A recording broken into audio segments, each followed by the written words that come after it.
All right, welcome to Good Choices. That's how I want to start my videos every time.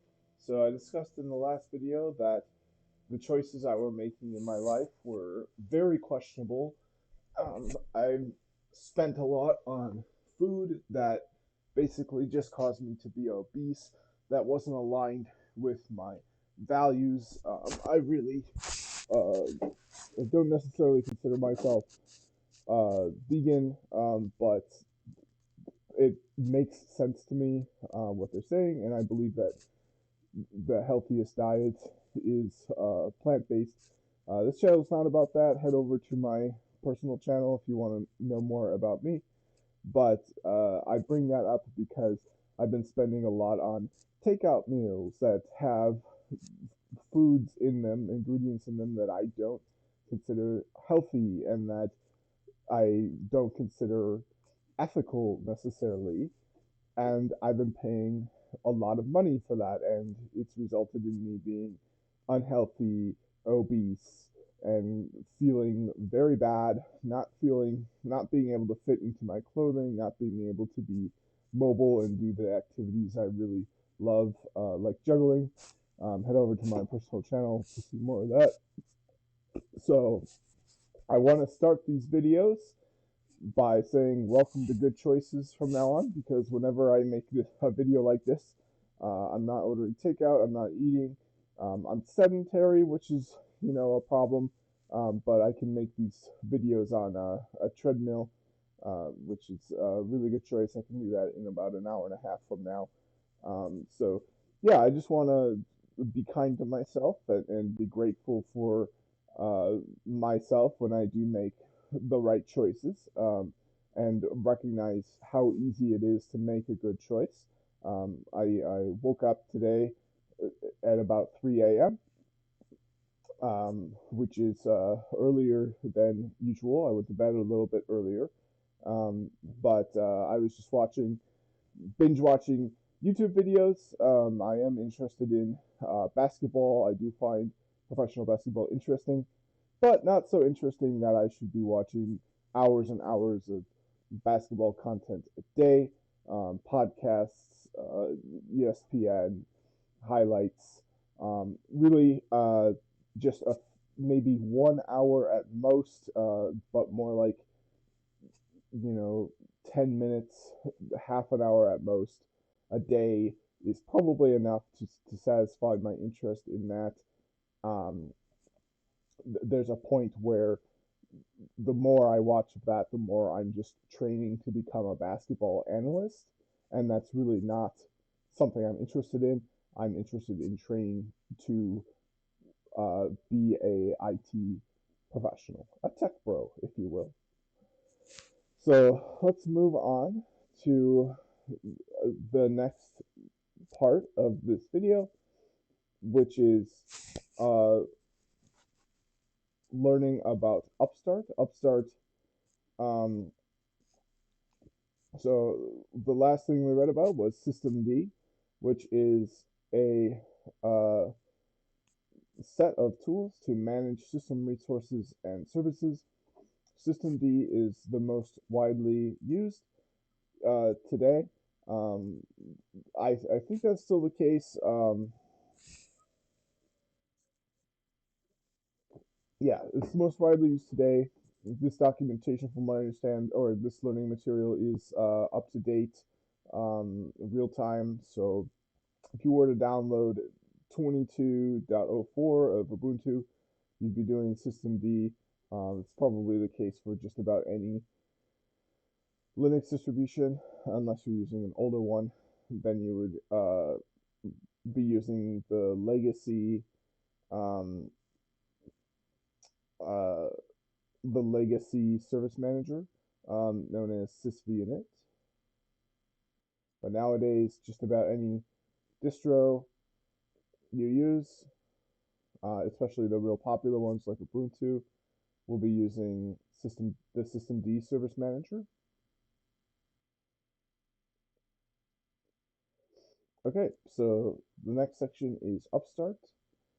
The initialization scripts used by Upstart are located in the directory /etc/init.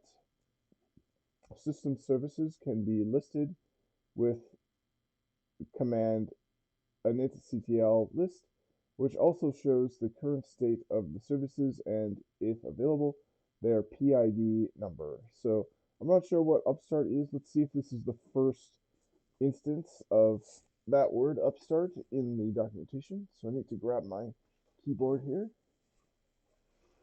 All right, I've got my keyboard, so I'll do Control F, and I'll just type in upstart. So upstart has been mentioned, is mentioned 12 times. It's actually mentioned in the introduction, and then it's mentioned again um, later on in its own section. So uh, I don't remember reading that introduction necessarily. It was a while ago that I read that. So we'll go back and review. Services can be controlled by shell scripts or a program and its supporting configuration files. Today, so the first method is implemented by the sysv init standard, also known as systemd or just sysv. This is the legacy method, the method that came first. And now the more modern method that is widely used today is implemented by systemd and upstart. So we know that systemd is a service manager, which is the first program launched by the kernel during the boot process with the process ID as 1. But we don't know what upstart is. We know that the initialization scripts used by upstart are located in this directory, and that system services can be listed with this command, which shows the current state of the services and, if available, their PID number.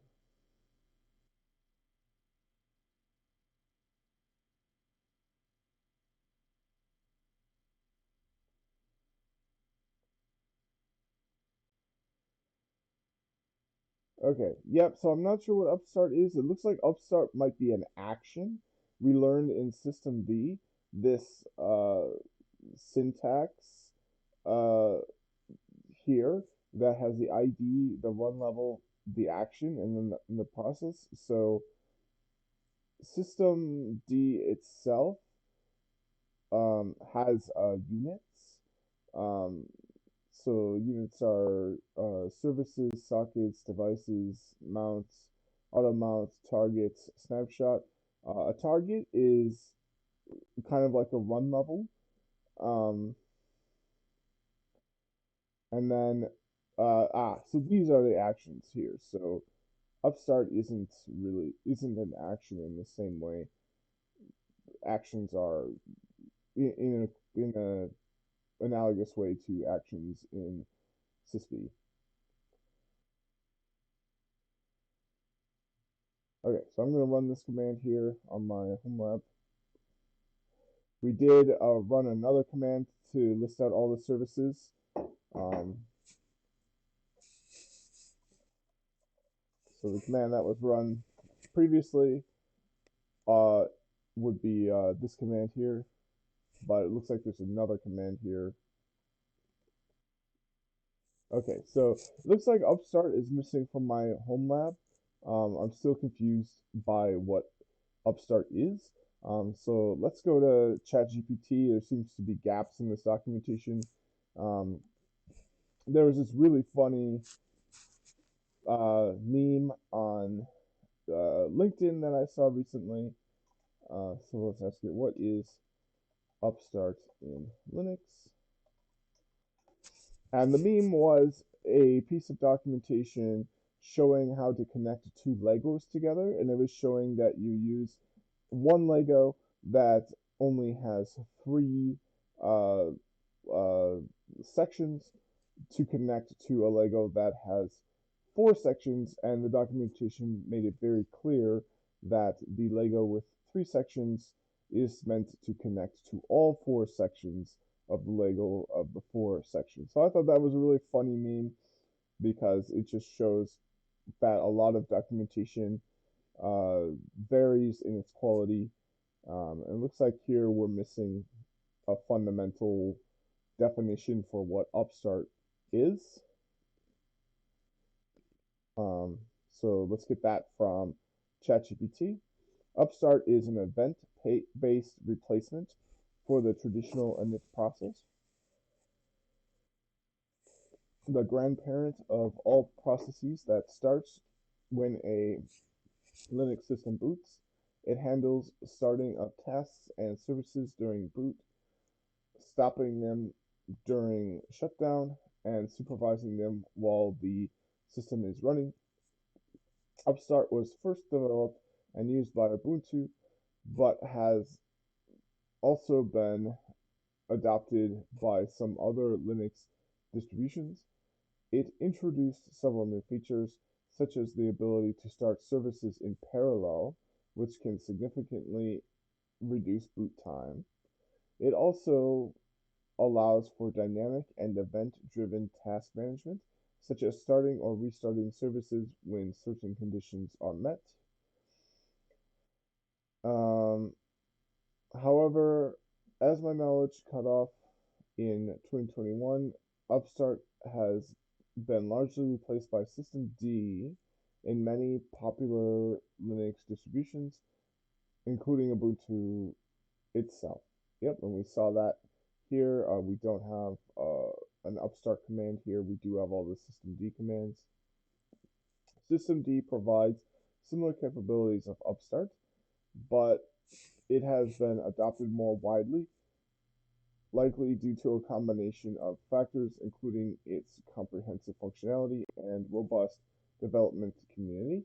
System D has taken over as a standard init system for many Linux distributions. So System D is a service manager.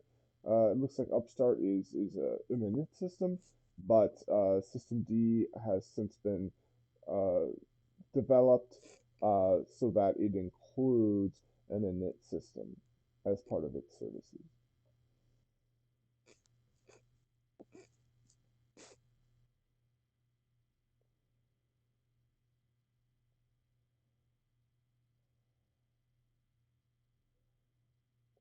Okay, so I'm not sure why it's mentioning Upstart then, and it doesn't make that clear. I'm hoping the documentation isn't out of date. Let's ask it another follow-up question here. Um, which version of Ubuntu Linux first stopped using Upstart? And I'm guessing it's version 14. Okay, yeah, 15 there. Um, so I want one more question. Were there versions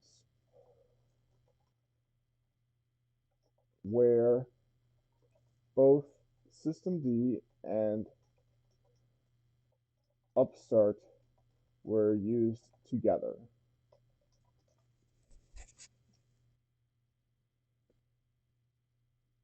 Ah, so yep, because we remember in version uh 14, um, or unless I'm not remembering correctly, I do have my history here.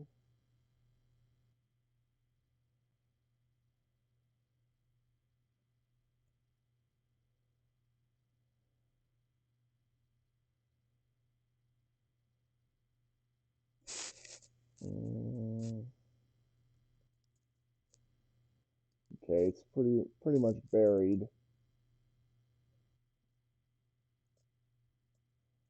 Using LPIC-1. All right, so can't find that.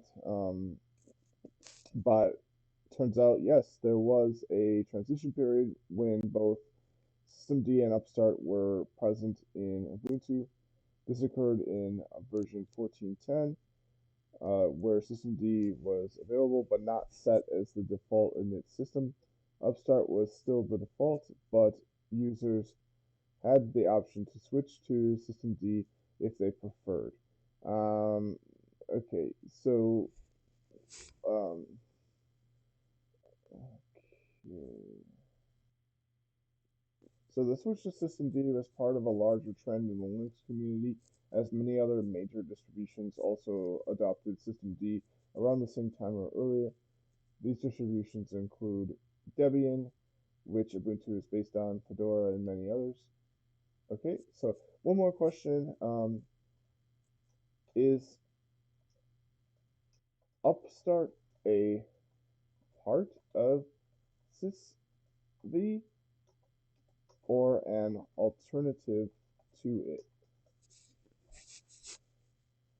Okay, so Upstart is an alternative to the traditional sysv init system, not part of it. Sysv init, which stands for systemd, is one of the older init systems used by various Linux-based systems, including some Linux distributions. It includes a set of scripts for each run level, executing them in a specific order to start and stop the services. And I can have it read it. Upstart is an alternative to the traditional size V init system, not part of it. Size V init, which stands for systemd, is But one of the that older init systems used by like various isn't Unix-based working systems, for including some some Linux reason. distributions. It uses a set of scripts for each run level, executing them in a specific order to start and stop services. Upstart was designed as a more modern and flexible Oh, replacement for this size is V init, addressing interesting. some of the limitations of the older system. For example, Upstart is event-driven, meaning it can start services based on events like the availability of a network connection or a mounted file system.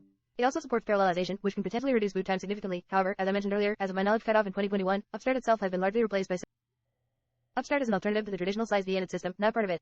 Size V init, which stands for systemd, is one of the older init systems used by various Unix-based systems, including some Linux distributions. It uses a set of scripts for each run level, executing them in a specific order to start and stop services. Upstart was designed as a more modern and flexible replacement for size V init, addressing some of the limitations of the older system. For example, Upstart is event-driven, meaning it can start services based on events like the availability of a network connection or a mounted file system. It also supports parallelization, which can potentially reduce boot time significantly. However, as I mentioned earlier, as of my knowledge cutoff in 2021, Upstart itself has been largely replaced by systemd and many Linux distributions. Systemd, like Upstart, is an alternative to size V init and provides even more features such as integrated system logging, C group management, and others. Okay, so perhaps they did this out of order. I would probably talk about Upstart first because Upstart looks like another service manager alternative to systemd, and it looks like it was uh, in the evolution of these service managers. First came sysv, init, then came Upstart, and then came a more comprehensive service manager used for more things than just starting up the machine, and that was systemd. But knowing that, now we can read more about Upstart, which, as we saw, uh, that is not a part of my lab. My lab's on version 18. Upstart was replaced by systemd uh, in version 15. So every Upstart action has its own independent command. For example, command start can be used to initiate a sixth virtual terminal. So we don't have this command. In order to use a command start, we need to do systemd start in my home lab here. The current state of a resource can be verified with command status tty6. So we can do that, but we can't do it using Upstart or sysv. We can use it using systemd, and systemd is accessed with the command systemctl. And now we can get the status on one of our VTY lines. So we don't have VT line, and it looks like this is a pretty good feature. Um, Even though I forgot to specify that service, it automatically knew it was a service. Let's see if I've got TTY line 4. How about line 0? Okay, so I don't have those, which is kind of interesting. So perhaps I'm not doing this correctly. Let's do the command to look at which services are on the system. So that would be command 1249. Okay, and let's run that command again. We'll do a pipe grep tty. Okay, so um, we do have some of these. Okay, so we do have TTY, an active TTY service. We've got it right here, TTY-1. So that's probably uh, the TTY line that my current session is SSH session is established on. So let's take a look at this. We'll do pipe grep SSH. So okay, I don't see any information about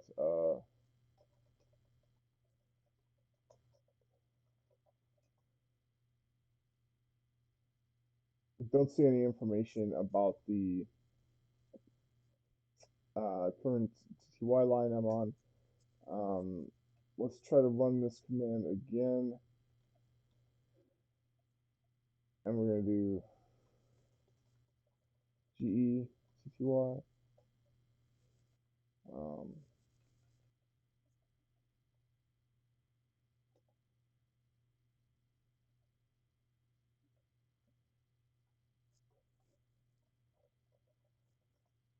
okay, here we go. So now we do have information on this.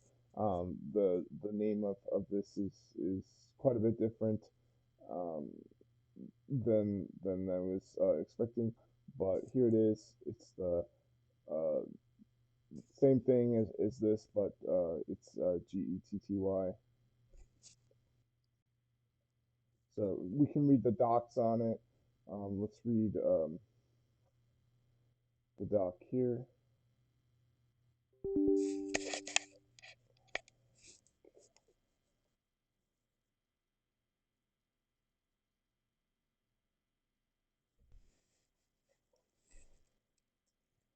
So something's going on with it not loading. Type it out manually.